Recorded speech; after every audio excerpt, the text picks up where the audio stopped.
والإسلام ديني ومحمدا رسول الله ويقيني. Bapak Ibu jamaah sekalian yang dimuliakan Allah Subhanahu wa taala, harus kita fahami satu hal, terutama dalam perbedaan pendapat dalam soalan fikih. Perbedaan pendapat itu salah satu hikmah dan sunnatullah. Kenapa ada perbedaan pendapat? Karena pemahaman dan fikiran manusia berbeda. Oleh karena itu tidak akan bisa satukan umat dalam satu pendapat. Yang bisa disatukan dalam satu pendapat kalau sudah ada jelas-jelas perintah atau larangan dalam ayat maupun dalam hadis. Kenapa muncul berbeda pendapat? Contohnya nisfu Sya'ban. Memang ada hadisnya. Ada hadis apa?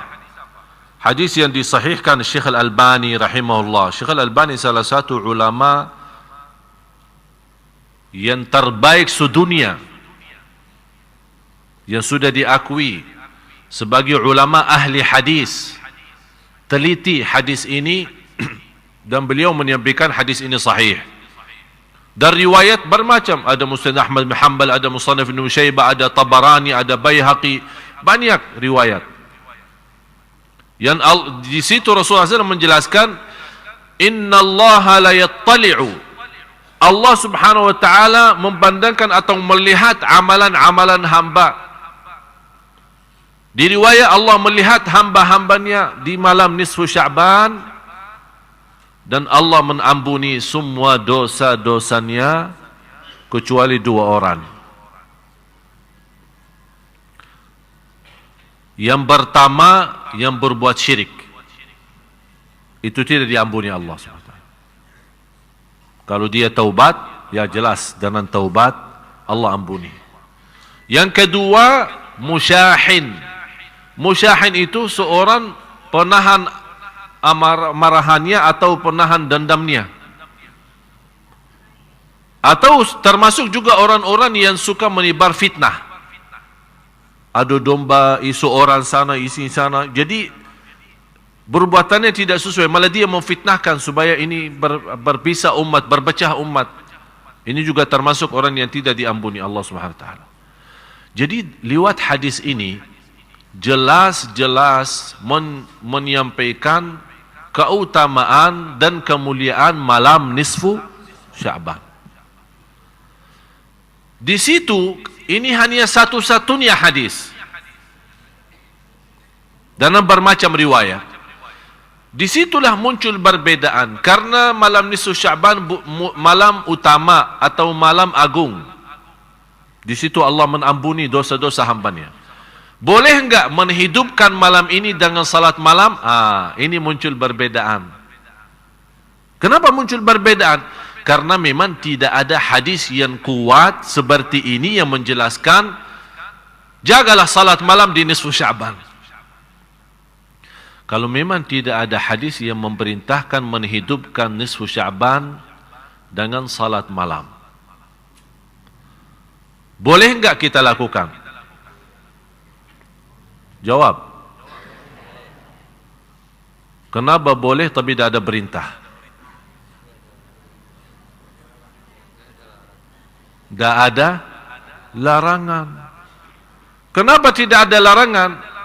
Karena Rasul sudah menjelaskan keutamaan malam nisfu Sya'ban yang kita sudah sepakati hadisnya sahih. Kalau memang ada selebih itu, ini kan kewajiban, ini tugas Rasul.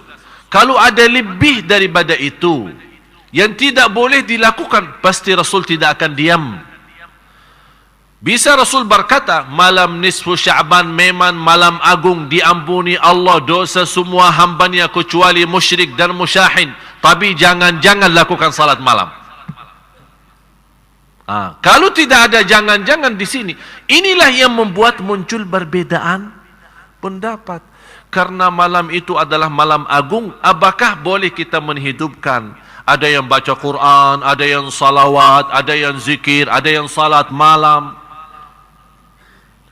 Yang punya dasar, alasannya Rasul tidak lakukan, silahkan. Anda tidak mau lakukan dengan dasar Rasul tidak lakukan salat malam khusus di malam nisfu Sya'ban, ya silahkan Anda tidak usah salat malam.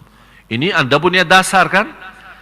Tapi tidak boleh Anda mengingkari orang lain salat malam. Karena Rasul sendiri tidak pernah ingkari. Rasul sendiri tidak pernah melarang. Yang mau salat malam silahkan, yang mau tidur, ya silahkan. Kenapa diributkan? Ini masalahnya. Apapun bersoalan yang belum disepakati, ini harus difahami Bapak Ibu ya. Hafal ini kalau bisa, bukan hanya difahami, dihafal. Apapun bersoalan dalam fikih tidak disepakati oleh ulama, ijma', faham ijma'? Sepakat. Tak ada satu pun yang keluar dari dana sepakatan itu. Kalau belum ada sepakatan dari ulama, umat itu masih dalam kebebasan. Yang mau A boleh, yang mau B boleh, yang mau D boleh. Tapi, dan juga harus difahami, tidak akan bisa ada sepakatan antara ulama kalau tidak ada ayat dan hadis yang kuat, yang tidak bisa muncul berbeda tafsiran. Kenapa bisa muncul perbedaan? Ini kan ada Syafi'i, Maliki, Hanafi, kan? Imam Syafi'i muridnya siapa? Imam Maliki. Tapi kenapa dia berbeda sama gurunya? Karena beda pemahaman. Gurunya bawa Quran dan hadis kan? Imam Syafi'i bawa apa? Injil dan Taurat. Sama, Quran dan hadis. Dia menghormati gurunya, tapi mohon maaf, karena punya pemahaman beda. Ini kan kemampuan fikiran manusia. Apalagi dikenal Imam Syafi'i sebagai orang ulama yang cerdas, termasuk dari sisi bahasa. Kalau Imam Malik lebih kuat ilmunya di sisi hadis, kalau Imam Syafi'i lebih kuat di sisi fikih. Ya di situ kelebihan masing-masing. Ini kan karunia Allah. Di situ orang yang punya kelebihan isi di sini, yang isi di sini. Di situ umat baru bisa bersatu. Tapi jangan orang merasa diri, ana yang benar, yang lain salah. Ana dah mau tahu. Ada yang megang tokohnya katanya, ana dah mau tahu selain qala Allah, qala Rasul. Yang menyampaikan kepada kita qala Allah dan Rasul siapa? Iman kita sudah waktu turunnya wahyu, kita ada di situ. Ada enggak? Kalau kita bilang tidak mau tahu selain qala Allah, qala Rasul, yang membawakan kepada kita qala Allah dan Rasulnya siapa? Ulama kan? Dan Rasul sudah menjelaskan ulama para waris, ahli waris dari para Nabi, mewariskan Nabi, artinya ilmu Nabi, para Nabi diwarisi oleh ulama. Ulama yang meneruskan, menjalankan. Beda masa, beda zaman, beda budaya, beda pemahaman, beda mazhab, ini semua pengaruh dari zaman dulu sampai sekarang. Apalagi munculnya yang menjadi bahasan saya di majalah insyaAllah bulan Ramadan. Tanggal 1 Ramadan sudah terbit majalah Ramadan. Saya khusus di situ membahas supaya Bapak Ibu juga mengerti kondisi yang setiap tahun kita hadapi. Sampai orang bingung, mau ikut Muhammadiyah atau ikut pemerintah, mau puasa duluan atau belakangan. Malah saya bertemu seorang jamaah, dia salat lebaran 3 kali, Idul Fitri. Tanggal 28 karena dia ikut Naqsyabandiyah. Naqsyabandiyah apa di kampung mana itu? Kemudian dia ikut Muhammadiyah dan juga ikut pemerintah.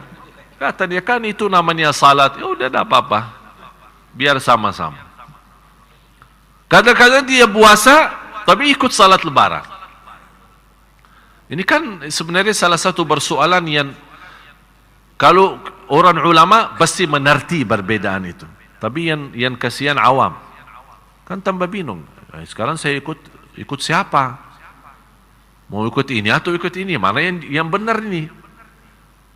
Malah kadang-kadang kita lihat ada orang dari luar pun dia ikut negerinya. Dia orang asing, pusing di Indonesia tidak jelas. Udah, dia dari mana? Dari Mesir. Udah, saya ikut Mesir aja. Padahal dia tinggal di. Ini insyaAllah menjadi bahasan saya di majalah. Nanti insyaAllah kalau Bapak Ibu berkenan nanti dapat majalah Ramadan itu. Nanti di situ akan mendapatkan. Saya kumpulkan di situ semua perbedaan. Dan dasar saya bahas sedetil-detilnya, saya dalami semua supaya Bapak Ibu ngerti. Nanti ujungnya kesimpulannya apa? Supaya harus Bapak Ibu menurut saya, inilah saatnya jamaah kita ini, umat Islam di Indonesia, dinaikkan kualitas ilmunya. Naik, harus faham.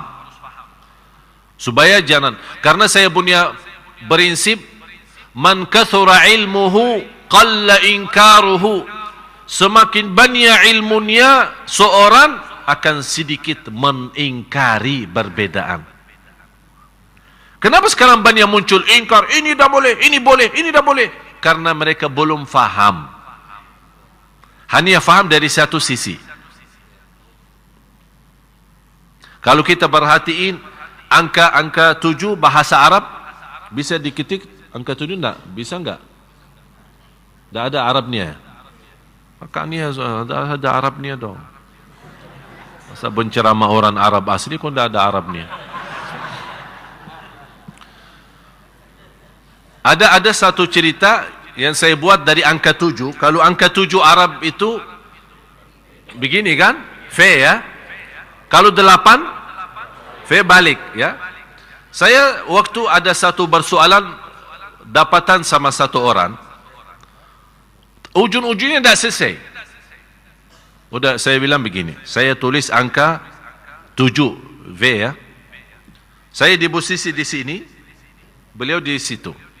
Pak, tolong bacain 8. Maaf Pak, saya lihat 7. Maaf Syekh salah. 8. Maaf, inti belum faham. 7. Ribut 8, 7. 8, 7. Habis itu dia bosan. Belum faham ya apa yang saya maksud. Enggak. Udah begini. Karena inti megang pendapat ente, ana megang pendapat saya. Ndak akan nyambung. Udah begini aja. Tolong Pak Bindah datang sini tolong sama saya sebelahan. Biar kita jadi sahabat. Begitu dia datang, ayo bacain apa? 7. Udah, ajak saya ke sana biar kita sama-sama sahabatan. Tapi di sebelah sana, ayo, 8. Ternyata kata inti benar, kata ana juga. Kenapa ribut? Cuma masalahnya perlu kita sedikit memposisikan diri di mana. Padahal sebenarnya dua-duanya benar. Tidak ada yang bawa kufur. Udah yang buat nisfu Sya'ban kafir masuk neraka. Alhamdulillah tidak sampai masuk neraka. Jadi cuma masalahnya ada sedikit. Karena memang tidak ada ayat ya ayyuhalladzina amanu jagalah salat malam nisfu Sya'ban atau tidak ada perintah, tapi di sisi lain tidak ada larangan. Itu aja. Karena di sini inti tidak menerima perintah, saya tidak menerima larangan. Karena prinsip Rasulullah SAW ada perintah atau larangan. Dan banyak hal yang lain seperti itu. Dan tidak ada dasar kuat alasannya kita tidak boleh lakukan kecuali yang dicontohkan oleh Rasul. Ada orang berkata, kenapa bikin begini? Apakah dicontohkan oleh Rasul? Saya pernah duduk di masjid megang tasbih. Saya suka kalau megang tasbih, saya suka diam-diam ya. Saya itu mau buat apa tunjukin orang? Pas live di TV ditunjukin tasbihnya. Oh, Masya Allah ahli tasbih. Ya ahli tasbih sendiri, jangan di hadapan orang. Jadi kalau saya lagi duduk sendiri, suka megang tasbih. Tapi saya tunjukin ke orang. Tapi kebetulan pas ada orang sebelah saya, lihat tasbih. Langsung negur saya. Mohon maaf Syekh, saya rasanya tidak enak. Apa? Tasbih bid'ah.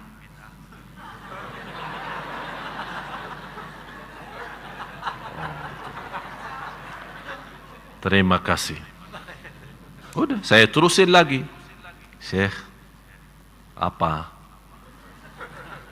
Maaf, tasbih bid'ah. Terima kasih.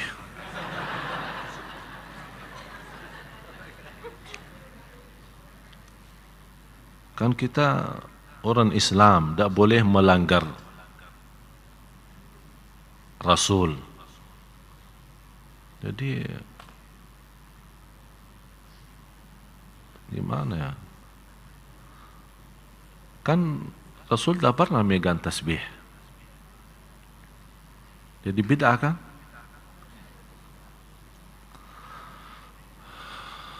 Duduk.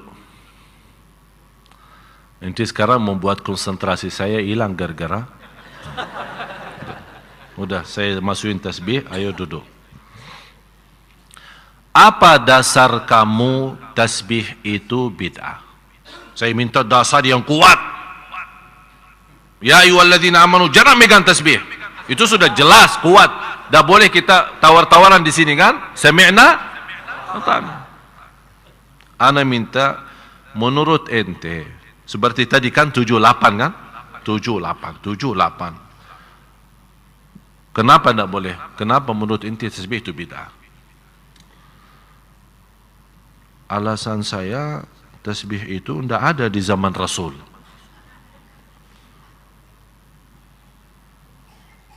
Itu aja dasarnya. Ada kira-kira yang sesuatu, kalau ini dasar awam. Saya minta dasar ilmi, ada ilmunya gitu. Supaya saya faham, harus bisa terima. Kalau kata-kata begini tidak bisa. Ya itu dasar saya, karena tasbih tidak ada di zaman Rasul, jadi sekarang munculnya tasbih jadi bid'ah. Udah saya jawab dengan prinsip yang sama. Kamu dari kepala sampai ujung kaki bid'ah, karena kamu tidak ada di zaman Rasul.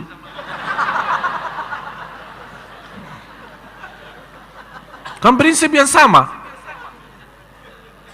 Apakah ini bisa jadi dasar? Banyak hal yang tidak ada di zaman Rasul. Banyak. Dalam hal ibadah maupun di luar ibadah. Apakah kita semua menjadi bid'ah?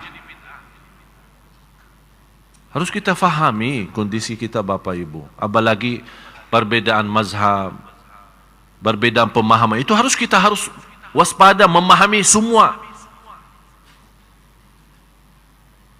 Dan soal tasbih, di zaman Rasul, kata siapa ada tasbih?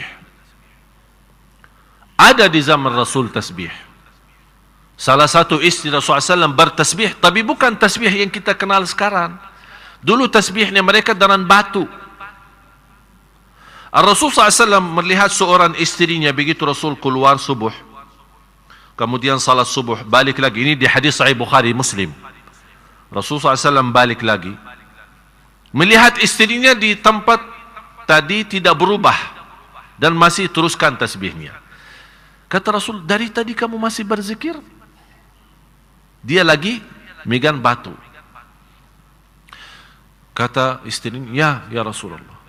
Kata Rasulullah SAW, saya setelah kamu mengucapkan 3 kali sebuah kata, kalau ditimbang di sisi Allah jauh lebih berat 3 kali yang saya ucapkan daripada sepanjang kamu duduk baca zikir itu. Subhanallah wa bihamdih adada khalqih wa ridha nafsih wa zinata arshih wa midada kalimatih. 3 kali. Ulama menambil dari hadis ini, Rasul menegur istrinya soal zikir. Memberikan zikir yang simpel, yang sederhana, tapi pahalanya lebih besar daripada sepanjang dari subuh sampai terbit matahari.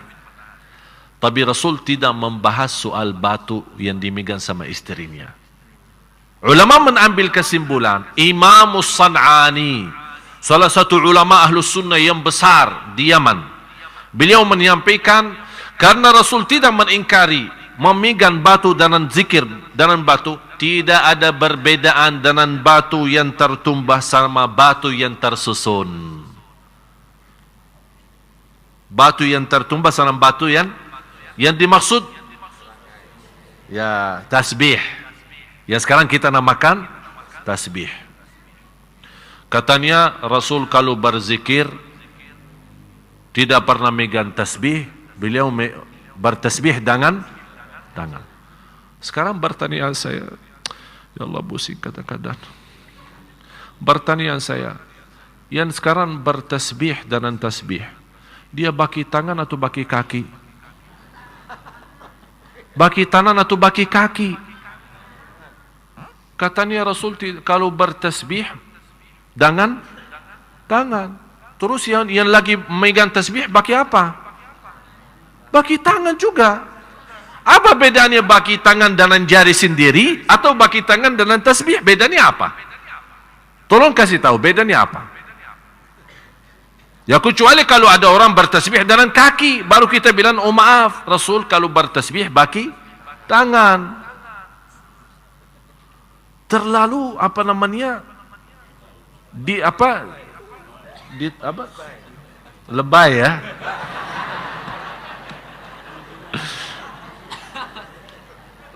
Bapak Ibu, ada satu kaidah Rasulullah SAW punya prinsip.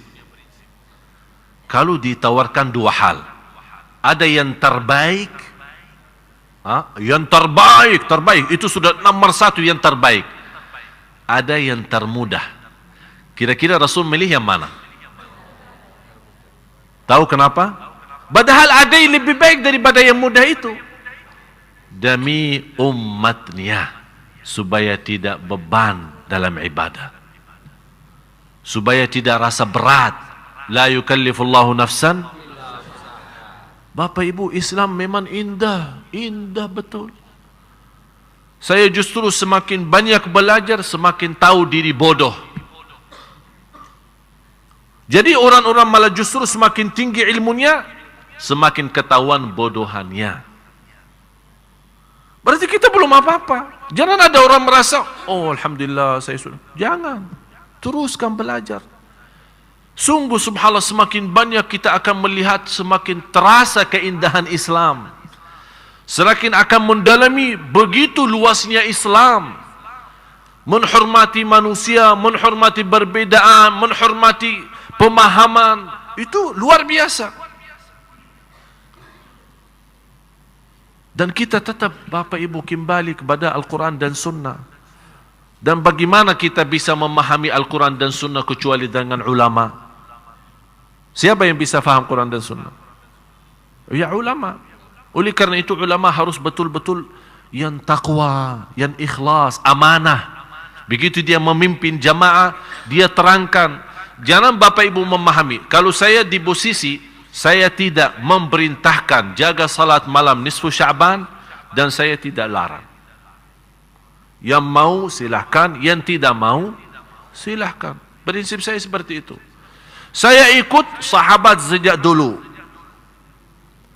tabi'in yang sudah bertemu dengan sahabat seperti Al-Hasan Al-Basri rahimahullah.